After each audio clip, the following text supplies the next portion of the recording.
tuning in. My name is Kim Forbes. It's nice to see you again, or at least to be able to present and teach like this again. I don't see anybody, or are you?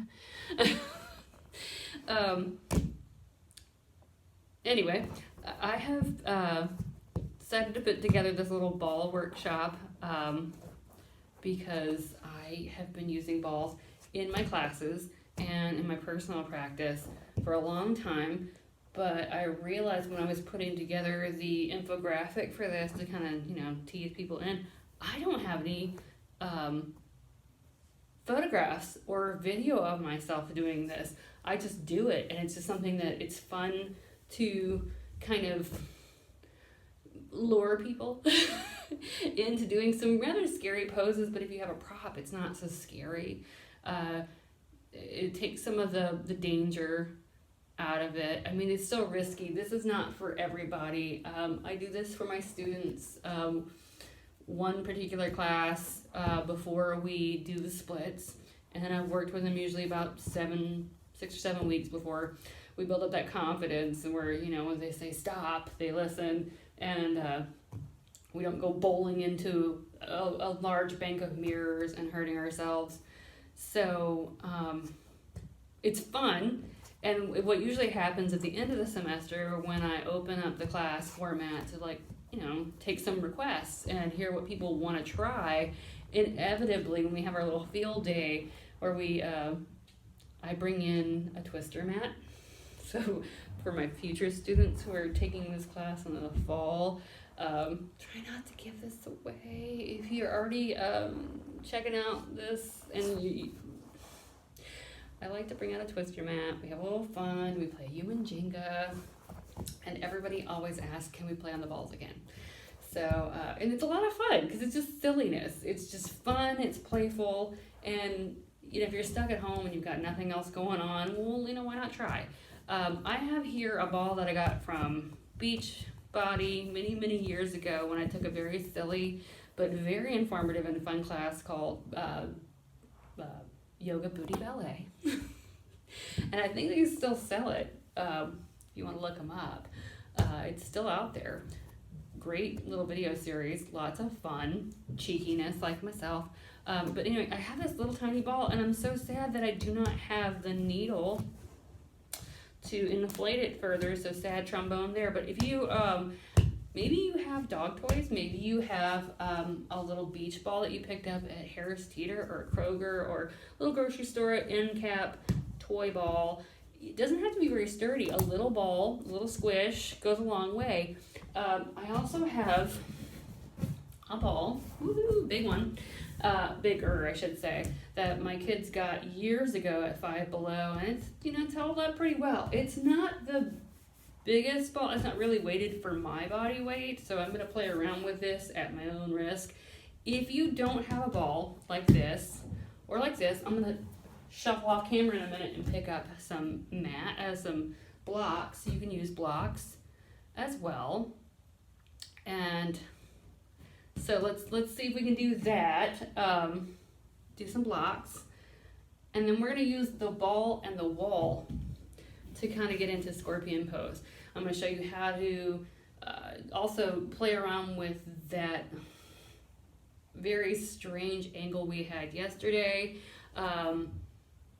It kind of looks like fallen angel. It's kind of a half scorpion and half press, kind of funky arm maneuver where your cheek is down to the ground. It's a lot, and the ball can be really helpful for that. So I want to spend about 15 minutes. We're about 4 minutes into this, and I just want to go ahead and get going. But if you've had a chance to read my shirt, obviously things that I say and do are tongue-in-cheek. If I offend you, please don't take it too personally. I'm just entertaining myself, and this was a gift from my sister, Amelia. Love you, Millie. Anyway, so I'm going to pop this off and kind of show you some stuff that we do in class. That's fun. We play around with the balls, the small balls and the large balls. But the big thing is to, let me move it this way. Be mindful of where this little white button, this needle-like protrusion is. You do not want to roll over on your chest. It doesn't feel good. You don't want to roll under it. If your ball is not really well inflated, it could dig into your chest and that would hurt. And then you don't want to do it. Or you could pop the ball. So you want to play around with the ridges of the ball, going in the same direction as your body. And what we end up doing in class is we start really far away from one another, and we just play with rolling forward and drawing the knees in and rolling back. That's a whole lot of me coming at you. So I'm going to turn to the side so you can see what that also looks like. I'm going to take it slightly off camera. Kind of move my little bench off the side and just kind of roll up and in.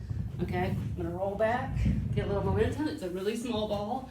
So to get up into this, I'm going to roll up and then roll my knees in. So look, you're in crow pose. You can roll it out. And it's kind of under my chest where I want it to be, but I want to get used to that feeling of rolling, okay? And you just play around here into abdominal tucks if you're interested. Where I want the ball to be, though, for my support of my chest, is a lot higher, at the level of my breast or my shoulders. My elbows are going to come in nice and close. So turn in front of you, it'd be like so, squeezing. Okay. What I'm going to do here is allow my elbows to squeeze in and kind of squeeze the ball, and then I can pick my hips up, sort of like dolphin. And just kind of find some space. I am a little close to the wall for the purposes of our filming. I need to play around with the parameters of this room. And what I want to do is be able to get to a place where I can start putting the ball on the back of my arms, the back of my triceps, and kind of squeeze. And I'm going to look forward towards that wall because I don't want to hit it. I just want to play with rocking here, and then maybe get the legs up, and then rocking back. Now try to keep the knees together. This is from that workshop we did with Keep Your Legs Together. The legs together in unison are a lot stronger and sturdier. You can lift up the legs and take it down. And notice my head is free to turn from side to side. My hair looks insane, but you can move around. So what I want to do is, again, keep my eye on the wall, squeeze the ball, and then lift up my legs. Now at this point, I'm going to keep my knees bent so I can drop my toes down towards my head, and we're playing a little bit with scorpion pose. And then taking it back down. Simple. But it's not for everybody. Again, it's for students that I work with for like 6-7 weeks. They've got some confidence that they know where their body is in relationship to their mat. Keeping it on the distance of your mat, about 12 square feet, gives you plenty of space to work in a room. The wall becomes your friend if you have that space available to you. So rolling the ball away, taking the ball out of play. The same principle will be used with the forearms. I'm going to take my fingertips up to this baseboard here. I'm going to squeeze my elbows in towards center. I'm going to shift my weight up high like I'm up on the ball. And then I'm going to look forward. And then I'm going to play around with kicking. Just play around with kicking. I'm going to touch the wall. I might make some contact, but my head is free to turn around from side to side. Squeeze the shoulder blades back and down. Make sure everything is tucked back in where it belongs. Pull the belly button up and in. Lift up the hips high.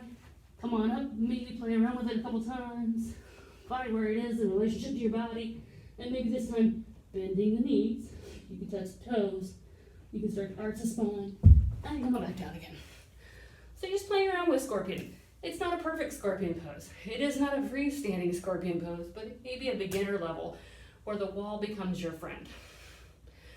All right, now to turn this around and play with that chin stand variation with the face on the floor, we use even more of the ball. Okay, I'm gonna put my back against the wall, know that it's there in case I need it. I'm just gonna bring one funky arm down and the other arm in a little bit closer. And you might see the squeeze a bit more. I'll put my cheek on the floor. Maybe play with the knees coming up and bringing it back down.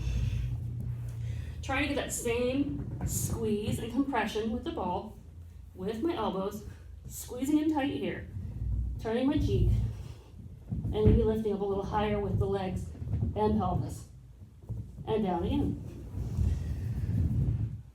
It's not going to be perfect, but you can try it if you feel stable and sturdy. The ball can take a lot of the weight, so you don't have to worry about your upper arm strength, but be careful of the neck.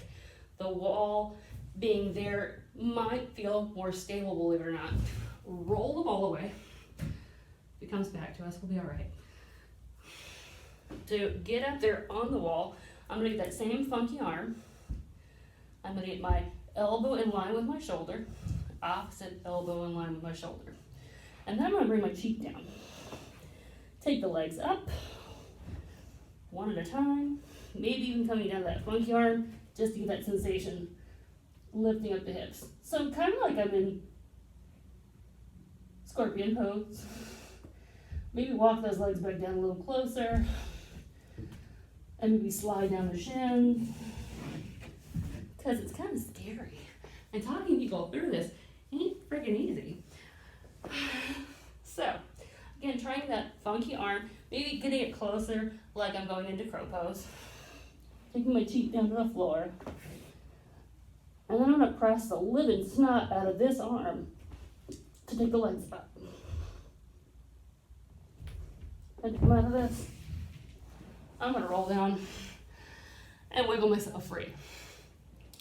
So crazy here, about 10 minutes in, 11 minutes into this, we have done a scorpion pose, we did a crow pose on the ball, we did the wall for scorpion, we did the kind of fallen angel face, or that variation of chin stand with the ball and without it. Now I have this little tiny ball. Why do I have this little tiny ball?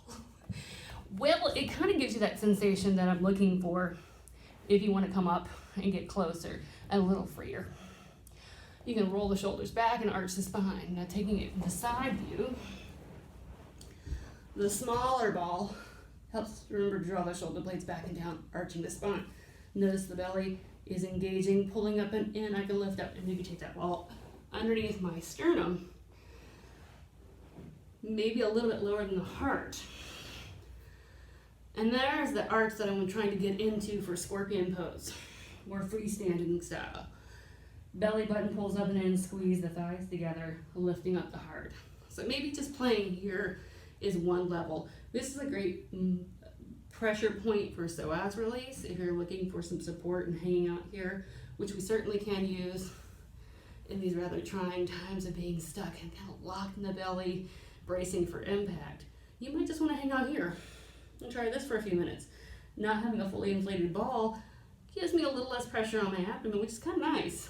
Helps you lift up, squeeze the glutes, and then I come up and out of it, push it back, and got this little tiny ball, and roll forward onto it, coming up and lifting up the heart into our Sphinx-like maneuver, coming up a little bit further forward, coming up again, and I have a little bit of support underneath the belly. That's the kind of arch I'm looking for in scorpion pose, and the arch that I was looking for with that chin stand variation with the wall. So, keeping all these elements in mind, the wall can be a great support, the balls are great support. If you don't have that available to you, what do you use? Well, I'm gonna go grab a couple blocks and show you. It's not perfect, but you can try to use the blocks. Where did it go? Right here. With the blocks, you give yourself some freedom to move down and closer, lifting up the chest. Belly button pulls up and in. From that side view, you can get that space like you would have a ball right there.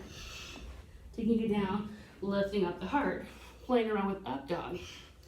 That up dog maneuver is that same arch in the spine we want to find in scorpion pose. Getting some support underneath the chest allows us to lift up and play with our chin stand. We'll just keep our hips here in this variation with the chest down.